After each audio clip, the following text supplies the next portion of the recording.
नमस्कार साथियों, education channel में आपका स्वागत है। मैं पवन राय आज एक नया टॉपिक लेके आया हूँ। केमिस्ट्री में 12th क्लास में रासायनिक बलगतिकी चैप्टर नंबर 3 पार्ट 4 है, जिसमें आज वेग व्यंजक या दर व्यंजक या वेग समीकरण के बारे में सीखेंगे।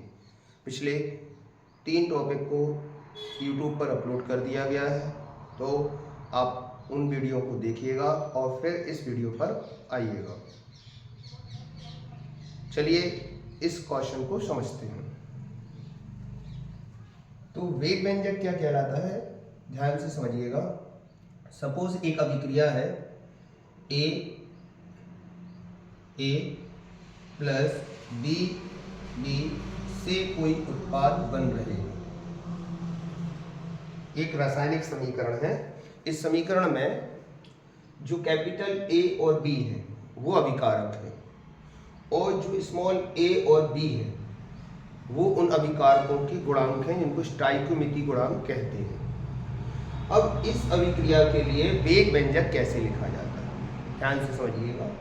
तो वेग व्यंजक लिखने के लिए आपको लिखना पड़ता है वेग जो होता है अभिक्रिया का वह समानुपाती होता है अभिकारकों के सांद्रण अभिकारक कौन है, ए, और दूसरा अभिकारक कौन है, बी। अभिकारकों के सांद्रण मतलब ये ब्रैकेट लगा है, ए अभिकारक है, बी अभिकारक है, सांद्रण मतलब ब्रैकेट लगा है। तो अभिकारकों के सांद्रण के गुणनफल, गुणा लगा है दोनों के बीच में, के समानुपाती होता है। अभिक्रिया का जो वेग होता है वह अभिकारकों के सांद्रण के गुणनफल के समानुपाती होता है, और जो अभिकारकों के गुणांक हैं उन अभिकारकों के सांद्रण की घातांकों के रूप में व्यक्त कर देते हैं। और ये जो गुणांक हैं वो इन घातांकों के समान हो भी सकते हैं और नहीं भी हो सकते हैं। अभी मैं लिख रहा हूं एक्स वाई। अब आपको लग रहा होगा कि सर यहाँ तो गुणांक ए है और यहाँ बी है, और आप यहाँ क्या लिख रहे हैं, एक्स और वाई। तो ये कैसे आए, समझते हैं अपन। जो अभिक्रिया का वेग है वो अभिकारकों के सांद्रण के गुणनफल के समानुपाती होता है, और जो अभिक्रिया में अभिकारकों के गुणांक होते हैं उनको उन अभिकारकों की सांद्रताओं के ऊपर घातांकों में व्यक्त किया जाता है। और ये घातांक जो होते हैं अभिक्रिया में जो अभिकारकों के गुणांक हैं, स्टोइकियोमेट्रिक गुणांक हैं, उनके समान भी हो सकते हैं और भिन्न भी हो सकते हैं। अब आप सोच रहे होंगे कि बात समझ में नहीं आ रही सर, ये क्या है। तो आप समझिए, ये जो मान है ये घातांकों के बराबर है कि नहीं, इसका पता कैसे लगाएं। एक छोटा सा एग्जाम्पल समझते हैं। सरकारी योजनाओं में मकान निकलते हैं, लोगों को मकान बनाने फ्री मिलते हैं। तो अब एक रिकॉर्ड में मान लो उनके रिकॉर्ड में 20 लोगों के मकान बने, समझना, एक अभिक्रिया है जिसमें 20 लोगों के मकान बने। अब जब ये तो हो गया थ्योरेटिकल जो उन लोगों ने बताया, जब हम जमीनी स्तर पर पहुंचते हैं और वहां जाके चेक करते हैं तो मकानों की संख्या पता चली 8 है या 7 है। तो आप देख रहे होंगे कि थ्योरेटिकल मतलब कागजों में जो जानकारी थी वो 10 थी, और वो बाद में जो हमें दिख रही है वो 8 है। तो ये मान भिन्न हो गए कि नहीं। वास्तविकता में जो मान है वो 8 है, 8 मकान बने, किंतु जो थ्योरी कह रही है, उनके रिकॉर्ड जो कह रहे हैं वो कितने कह रहे हैं, 10। तो इन मानों में जो अंतर है वही आपको यहाँ गुणांकों से समझना पड़ेगा। हो सकता है कि उनके रिकॉर्ड में भी 10 कह रहा हो और 10 के 10 बने हो, तो समान हो गए मान, जो वो रिकॉर्ड में थे और वही वास्तविकता में हो गए। किंतु कई बार ऐसा भी होता है कि जो वास्तविकता में है वो कुछ और है और जो कागज कह रहा है वो कुछ और है। इसी प्रकार अभिक्रिया में हमें देखने में तो ऐसा लग रहा है कि इसमें ए की गुणांक ए है, स्मॉल ए, और बी का गुणांक स्मॉल बी है, किंतु जब वास्तविकता में इसका अध्ययन किया गया, वास्तविकता में ये थ्योरेटिकल पार्ट है, जब इसको वास्तविकता में अध्ययन किया गया, लैब में इसका प्रैक्टिकल किया गया, तो चेक किया गया कि वो इन मानों से भिन्न थे जो अभिक्रिया में दिख रहे थे। तो इसे हम प्रायोगिक रूप से ज्ञात करेंगे, प्रायोगिक रूप से। इसलिए मैं कहता हूं कि जो अभिकारकों के गुणांक हैं वे वेग समीकरण में अभिकारकों की सांद्रता पर दर्शाई गई घातांकों से भिन्न भी हो सकते हैं और समान भी हो सकते हैं। अगर समान हो गए तो यहाँ a और b लिखना सही है, क्योंकि x और y के मान a और b के बराबर हो गए, और नहीं है तो हम देख सकते हैं कि a b उनको नहीं लिख सकते अपने यहाँ घातांकों में, क्योंकि बराबर नहीं होंगे तो जो होंगे वो लिखना पड़ेंगे। तो कई बार ऐसा होता है कि जो हमें दिख रहा है थ्योरेटिकल रूप से, सैद्धांतिक रूप से, वो कुछ और होता है, और जब हम उसे प्रैक्टिकली द्वारा निकालते हैं, प्रायोगिक रूप से निकालते हैं, तो वो कुछ और ही होता है। तो यहाँ हम लिख सकते हैं कि जो x तथा y के मान है संतुलित रासायनिक समीकरण, इसको संतुलित रासायनिक समीकरण कह रहे हैं, संतुलित रासायनिक समीकरण में उपस्थित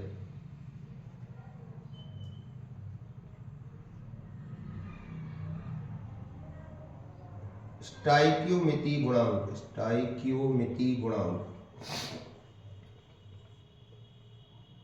स्टाइक्योमेट्री गुणांक कौन कहलाते हैं? अभिकारकों के गुणांक, अभिकारक या उत्पाद के गुणांक। स्टाइक्योमेट्री गुणांक a तथा b के समान भी हो सकते हैं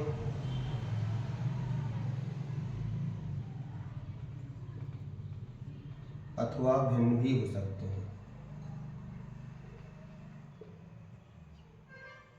हो सकते हैं,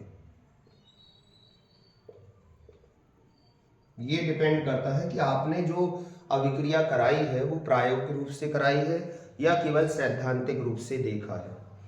तो वेग व्यंजक क्या कहलाता है समझिए।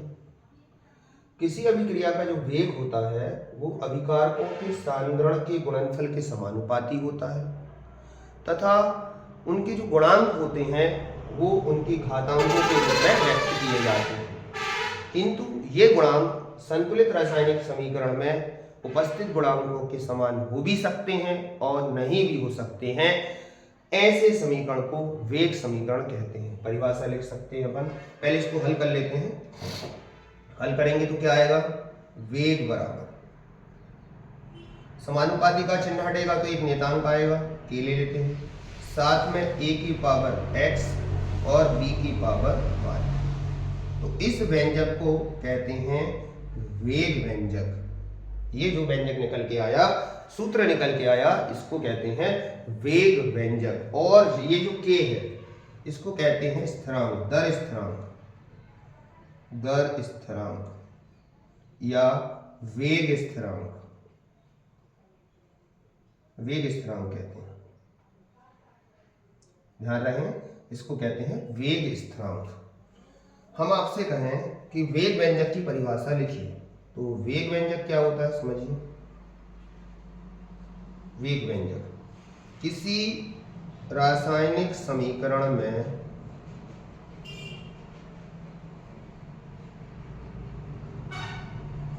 अभिक्रिया का वेग अभिकारकों की सांद्रता के रूप में व्यक्त किया जाता है,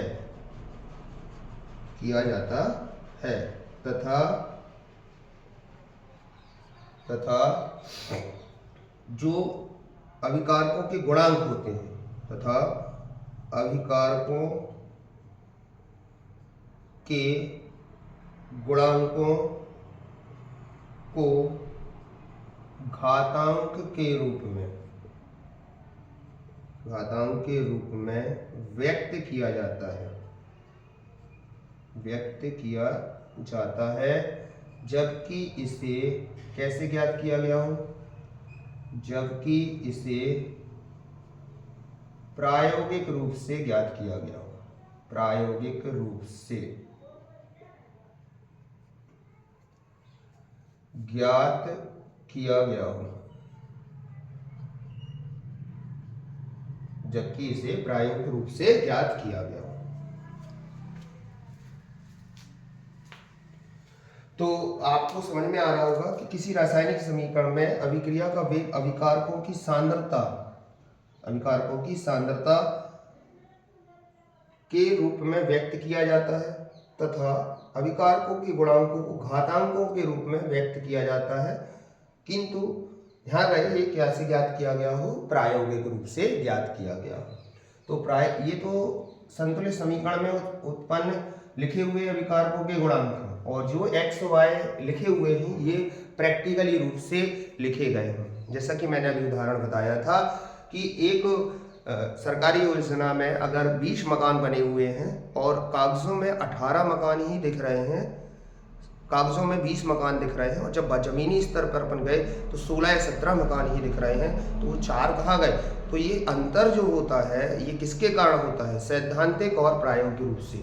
सैद्धांतिक तो कुछ और कहता है, कागजों में कुछ और कह रहा है, और जब जमीनी स्तर पर गए तो वो कुछ और कह रहा है। हो सकता है कि कागजों में भी समान हो और जमीनी स्तर पर भी समान हो, तो उस समय ए और बी की वैल्यू जो है एक्स और वाई की समान हो जाएंगी, किंतु जब ये भिन्नता आएगी तो ए और बी के मान एक्स और वाई के अलग अलग हो जाएंगे। इसलिए हम कहते हैं यहाँ एक शब्द लगाना जरूरी है कि ये जो समीकरण है, जो वेग व्यंजक है, ये प्रायोगिक रूप से बनाया गया है। तो ध्यान रखें, किसी रासायनिक समीकरण में अभिक्रिया का जो वेग है वो अभिकारकों की सांद्रता के रूप में लिखा जाता है, और उनके जो गुणांक होते हैं वो घातांकों में लिखे जाते हैं। बस शर्त ये है कि इसे कैसे ज्ञात किया गया हो, प्रायोगिक रूप से।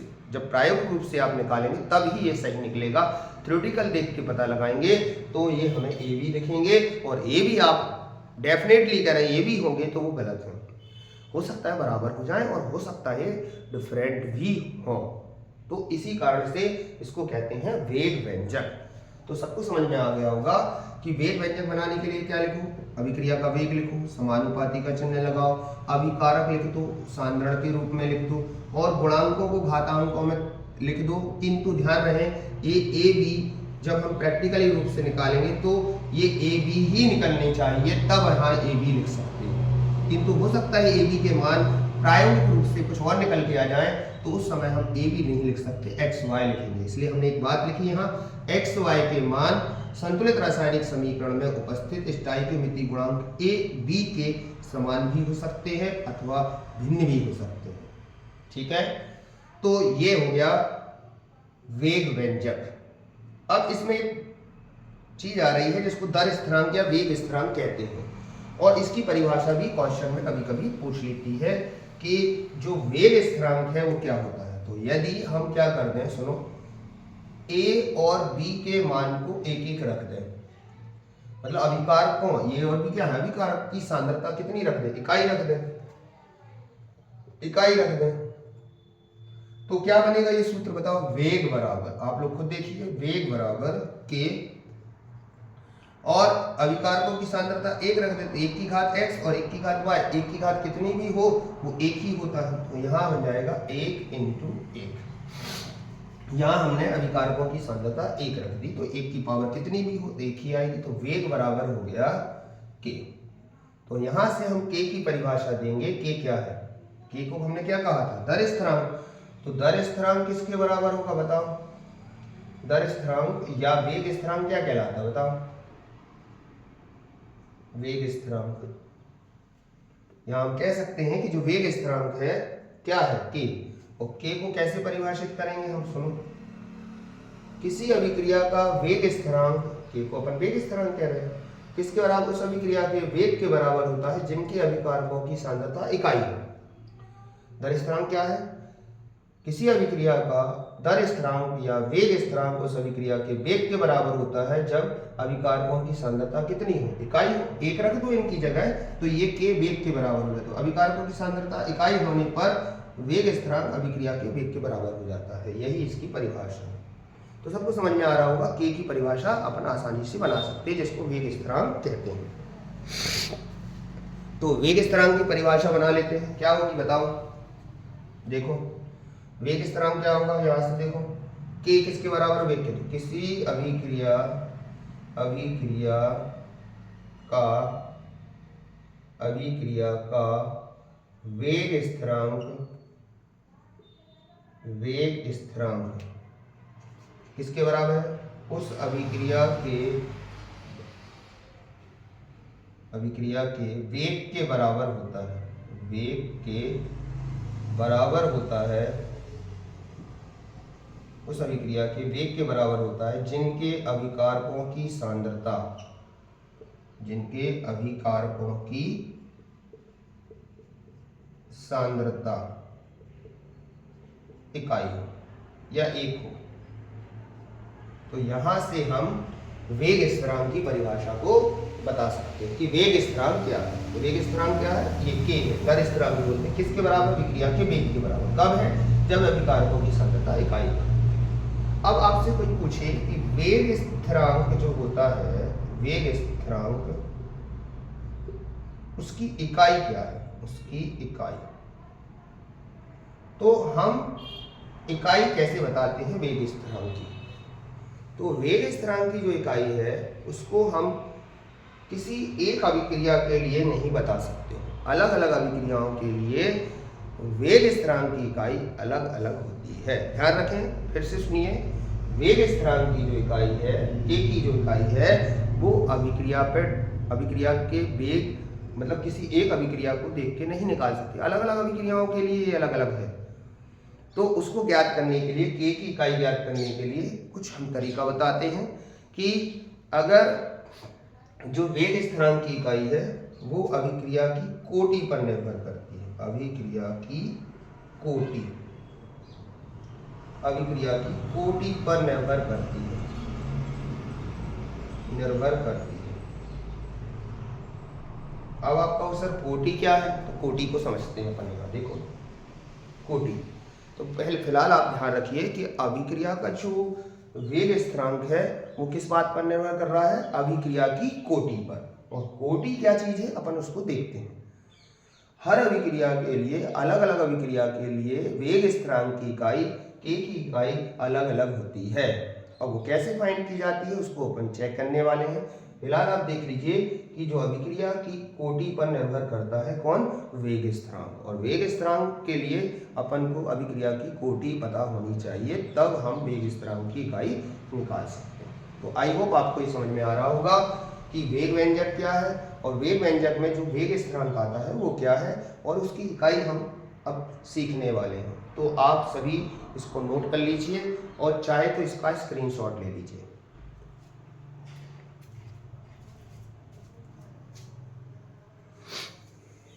ठीक, तो इसको रफ करते हैं।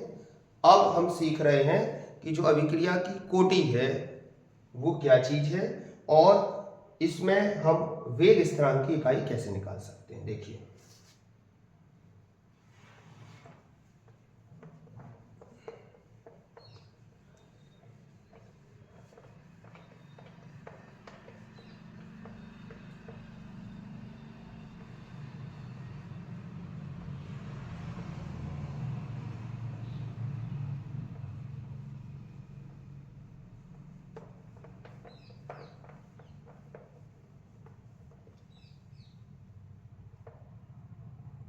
चलो देखते हैं वेग स्थिरांक की इकाई देखते हैं।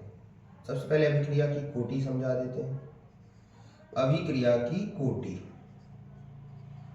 कोटि क्या कहलाती है? सुनो, आपने जो अभी वेग व्यंजक बनाया था, वेग व्यंजक, वो वेग व्यंजक जो बनाया था उस वेग व्यंजक में कुछ घातांक आई थी। लिखते हैं, एक समीकरण था a प्लस b से उत्पाद बन रहे हैं। इसके लिए आपने वेग व्यंजक बनाना सीखा है। क्या बनाया था हमने?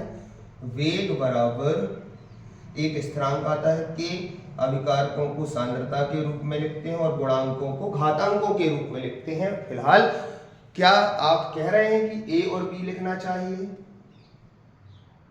बताइए आप लोग, a b लिखना चाहिए यहाँ या कुछ और चर लेके लिखना चाहिए? p क्यों लिख सकते हैं, x y लिख दें। अब एक्स वाई क्यों लिख रहे हैं? ये आपने अभी थोड़ी देर पहले पढ़ा कि ये जो गुणांक है अभिक्रिया में, ये जब प्रायोगिक रूप से ज्ञात किए जाते हैं, प्रैक्टिकली रूप से लैब में टेस्टेड किए जाते हैं, तो पता चलता है कि ए और बी के मान कुछ और आए हैं कि वही है। कुछ और आते हैं तो एक्स वाई लिख देते हैं और वही आते हैं तो एक्स वाई के मान ए बी के बराबर हो जाएंगे। तो ये जो समीकरण मैंने लिखा इसको वेग व्यंजक कहते हैं। और वेग व्यंजक में समझिए, वेग व्यंजक में चूंकि वेग व्यंजक किस रूप से ज्ञात करते हैं अपन? प्रायोगिक रूप से। ये शब्द बहुत महत्वपूर्ण है, प्रायोगिक रूप से। ठीक है, वेग व्यंजक में अभिकारकों की सांद्रता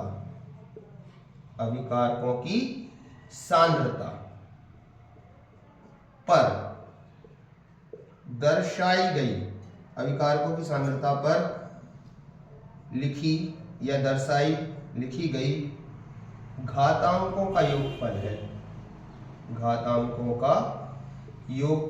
है। ध्यान रखें, बस वेग व्यंजक होना चाहिए। वेग व्यंजक मतलब ये, और वेग व्यंजक में जो घातांकें लिखी हैं अभिकारकों की सांद्रता के ऊपर, इसको अभिकारक की सांद्रता कहते हैं। इनकी सांद्रता पर जो घातांकें लिखी हैं उसके योग, तो कोटि जो निकलेगी, कोटि को n कहते हैं, नंबर ऑर्डर। तो कोटि कितनी निकल के आई?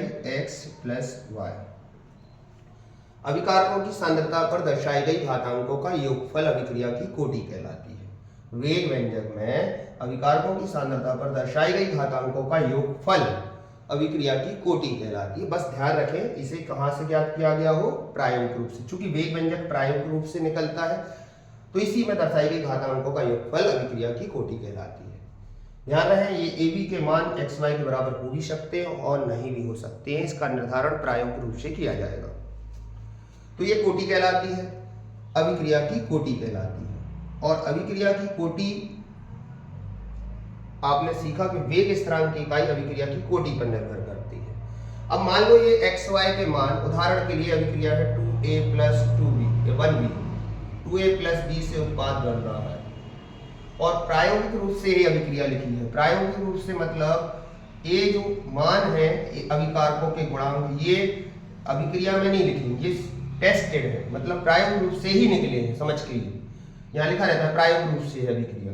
तो जब प्रायोगिक रूप से निकली है तो इसके लिए जब हम वेग व्यंजक लिखेंगे तो ये यहाँ आ जाएगा कितना, देखो इस वेग बराबर क्या आ जाएगा इसके लिए, के ए है और x जो है वो a के समान है इस समय, क्योंकि ये प्रायोगिक रूप से ज्ञात की गई, तो इसकी घात 2 हो जाएगी और b की पावर 1 हो जाएगी।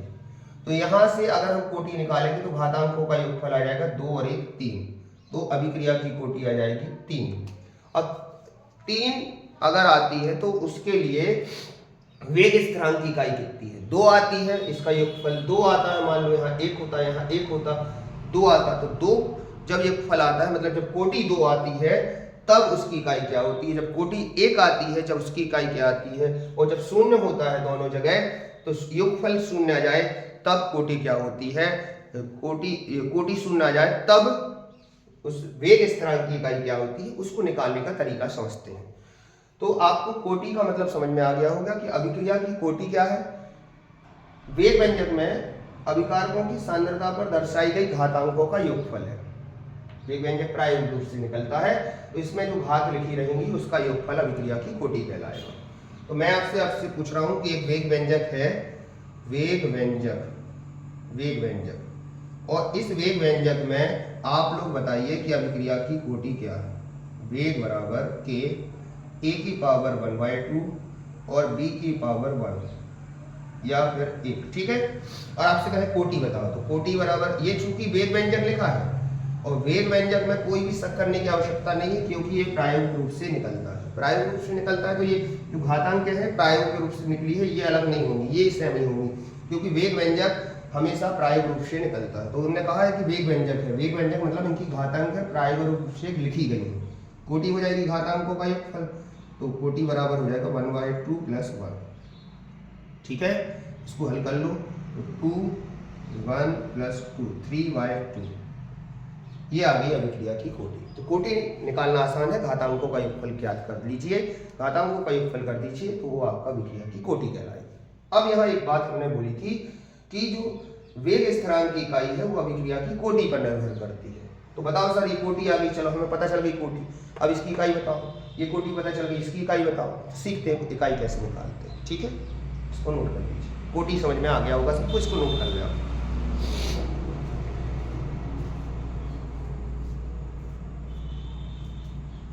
ठीक है, तो कोटि आपने नोट की, कोटि कुछ नहीं है, अभिकारकों की सांद्रता पर दर्शाए गए घातांकों का योगफल है, प्रायोगिक रूप से वेग व्यंजक वाले। ठीक है,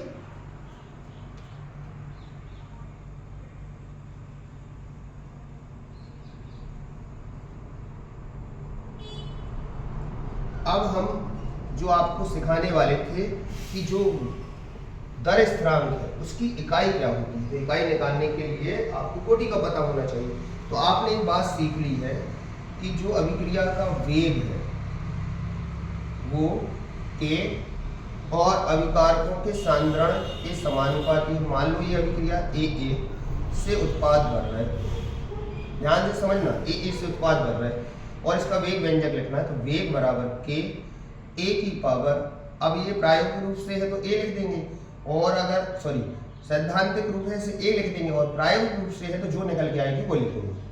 ठीक है, तो सपोज ये जो अभिक्रिया है n कोटि की अभिक्रिया है और ये प्रायोगिक रूप से है, प्रायोगिक रूप से, तो प्रायोगिक रूप से है तो हम प्रायोगिक रूप से इसको लिख देते हैं। तो ये जो गुणांक है ये समान होगा घातांक, तो ये लिख दिया वेग व्यंजक। वेग व्यंजक, वेग व्यंजक कैसे लिखा जाता है? अभिक्रिया का जो वेग है अभी सिखाया था, वेग समानुपाती होता है अभिकारकों के सांद्रण के। अभिकारकों का सांद्रण कितना है? अभिकारक कौन है? a, कोष्टक में लिख दिया, सांद्रण हो गया, और जो गुणांक होता है उसको घातांकों में लिखते हैं अगर वो प्रायोगिक रूप से है। जब इसको हल करेंगे तो वेग बराबर आ जाएगा k, और ये हो गया अभिकारकों का सांद्रण a की पावर n, ये लिखा है। ठीक है, अब अगर हम इसको लिखें तो वेग बराबर k, और ये है अभिकारकों का सांद्रण, तो अभिकारकों का सांद्रण और सांद्रण की पावर n। अभिकारक है तो सांद्रण है, ये अभिकारकों का सांद्रण है तो सांद्रण लिखा हमने और n पावर लिख दिया। ठीक है, और अब हम वेग क्या होता है? पहला लेक्चर था, वेग बराबर होता है अभिकारक या उत्पाद के सांद्रण में परिवर्तन बटे समय अंतराल, सांद्रण में परिवर्तन बटे समय अंतराल। ये पहला टॉपिक था, अभिक्रिया का वेग किसे कहते हैं? तो आप कहते थे अभिकारक या उत्पाद के सांद्रण में परिवर्तन की दर को अभिक्रिया का वेग कहते हैं। तो वेग बराबर होता है k अभिकारकों का सांद्रण और घात n। ये सांद्रण है तो सांद्रण लिख दिया हिंदी में, और ये घात n है तो n लिख दिया। और वेग की इकाई यहाँ से बना लो, वेग की इकाई क्या होती है? सांद्रण की इकाई बटे समय की इकाई। ये वेग की जगह लिख दिया हमने, ये वेग है तो वेग की जगह ये लिख दिया, बराबर k और सांद्रण की पावर n। ठीक है, अब यहाँ से हल करो, ये सांद्रण है, ये नीचे समय है, और ये भी k के गुणा में है तो ये भाग में आ जाएगा यहाँ, तो यहाँ आ जाएगा सांद्रण की पावर n, और बराबर में क्या चल रहा? k, और k की इकाई हम इस सूत्र से बना सकते हैं। तो यहाँ से सांद्रण ऊपर है, सांद्रण, ये सांद्रण की पावर कुछ नहीं तो 1 कहलाएगी, और ये सांद्रण की पावर n अंश में जाएगी तो इनवर्स लग जाएगा, तो सांद्रण की पावर -n हो जाएगा। समझ में आ रहा है? ये हर में है, अंश में जाएगी तो माइनस की n पावर हो जाएगी, और ये समय भी हर में है, इसको भी ऊपर ले जाओ तो समय इनवर्स बन जाएगा। ठीक है, बराबर k। इसको थोड़ा हल कर लो, आधार समान है तो गुणा में घाते जुड़ जाएंगे, तो ये आ जाएगा सांद्रण की पावर 1 - n, एक बार लिख लिया, और गुणा घातों को जोड़ के लिख लिया, और समय की पावर -1 बराबर k। अब ये सूत्र हमें ये बता देगा कि अभिक्रिया की जो दर स्थिरांक है उसकी इकाई क्या होती है। अब समझते हैं अपन लोग। ठीक है, ये सूत्र हर जगह काम करेगा। सपोज ये अभिक्रिया है, समझना, A से बन रहा है उत्पाद, इसकी कोटि निकालो, प्रायोगिक रूप से निकलेगी। कोटि कैसे निकलेगी? वेग व्यंजक लिखो, वेग बराबर k अभिकारकों का सांद्रण और गुणांक को घातांकों में लिख दो, प्रायोगिक रूप से ही ध्यान रखो। तो कोटि कितनी आ गई? घातांकों का योगफल, तो n बराबर आ गया, एक ही है तो 1 आ गया, 1 प्लस आगे कुछ है नहीं, 1 आ गया। कोटि 1 है तो उसकी वेग स्थिरांक की इकाई क्या होगी? निकालते हैं, तो सांद्रण की पावर 1 - n की वैल्यू कितनी आई? 1 रख दिया, और समय की पावर -1 बराबर k। समझ गया? तो 1 - 1 0 हो गया, तो सांद्रण की पावर आ गई 0, और यहाँ आ गई समय की पावर -1 बराबर k। तो किसी के ऊपर 0 की घात मतलब 1, शून्य नहीं, गुणा होता है शून्य, घातांक अगर शून्य है तो उसका मान 1 होता है, 1 आ गया। समय की पावर -1 बराबर के। तो ये आ गया समय की पावर -1 बराबर के। और समय की इकाई क्या होती है? सेकेंड। तो सेकेंड या फिर मिनट में मापोगे तो मिनट, तो सेकेंड इनवर्स बराबर के। तो हम कह सकते हैं कि जो दर स्थिरांक था के, उसकी इकाई सेकेंड इनवर्स होती है। किसके लिए? जब कोटि 1 हो। तो प्रथम कोटि की अभिक्रिया के लिए, प्रथम कोटि की अभिक्रिया मतलब जिसकी घातांक 1 होगी, उसके लिए के की इकाई जो है आप समझ गए होंगे कितनी होती है? Second inverse. अगर अभिक्रिया की कोटि 2 है मतलब ऐसा हल करके यहाँ 2a होता और यहाँ 2 आता तो अभिक्रिया की कोटि 2 आ जाती। और जब हम इसमें 2 रखते हैं इनकी वैल्यू यहाँ पर, तो ये जो हल होकर इकाई बनती वो बनती के की इकाई। तो आप सबको समझ में आ रहा होगा n की वैल्यू जब हम 2 रखेंगे यहाँ पर, तो ये द्वितीय कोटि की मतलब सेकेंड ऑर्डर द्वितीय कोटि की अभिक्रिया की इकाई बनेगी। तो मैंने कहा था वेग स्थिरांक की इकाई कोटि पर निर्भर करती है। अगर प्रथम कोटि की है तो सेकेंड इनवर्स होगी, और अगर द्वितीय कोटि की है तो उसके लिए हमें n की वैल्यू 2 रखकर कैलकुलेट करना पड़ेगा। नोट कर लीजिए, द्वितीय कोटि की भी हम कैलकुलेट करवा देते हैं आपको, ठीक है? पहले नोट करना है।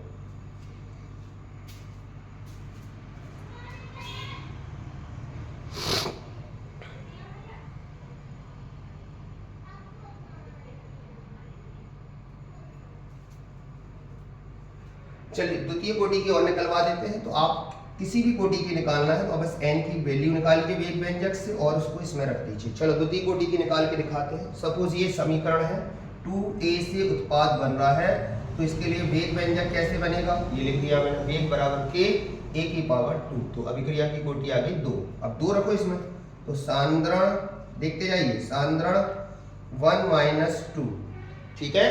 n की वैल्यू 2 रख दी, इस समीकरण के लिए n 2 है, और समय की पावर -1 बराबर के। हल कर लो, तो 1 में से 2 जाएगा तो सांद्रण की पावर आ जाएगी -1 और समय की पावर -1 बराबर के। अब सांद्रण की इकाई लिख दो। सबको पता होना चाहिए कि सांद्रण की इकाई क्या होती है। सबको पता है मोल प्रति लीटर। मोल प्रति लीटर ये किसकी इकाई है? सांद्रण की। याद रख लो, सांद्रण की इकाई क्या होती है? मोल प्रति लीटर। तो इसकी जगह लिख दो मोल प्रति लीटर, और इसके ऊपर है -1 बराबर, समय की इकाई सेकेंड इनवर्स बराबर के। इसको थोड़ा सा हल कर लीजिए आप। यहाँ देखिए सब लोग, तो ये तो मोल इनवर्स है, लिखे रहने दो। अभी लीटर ऊपर जाएगा तो इनवर्स बनेगा, समझिए लीटर हर में है, अंश में जाएगा तो -1 बनेगा। उस -1 के ऊपर भी -1 की घात है, घात के ऊपर घातों का गुणा हो जाएगा, तो -1 के ऊपर -1 तो 1 आ जाएगा, तो लीटर आ जाएगा। समझिए कैसे आया। ये लीटर की घात 1 है, जब ये अंश में जाएगी तो -1 बनेगी, -1 के ऊपर -1 का जब गुणा होगा तो +1 बन जाएगा, तो लीटर आ गया।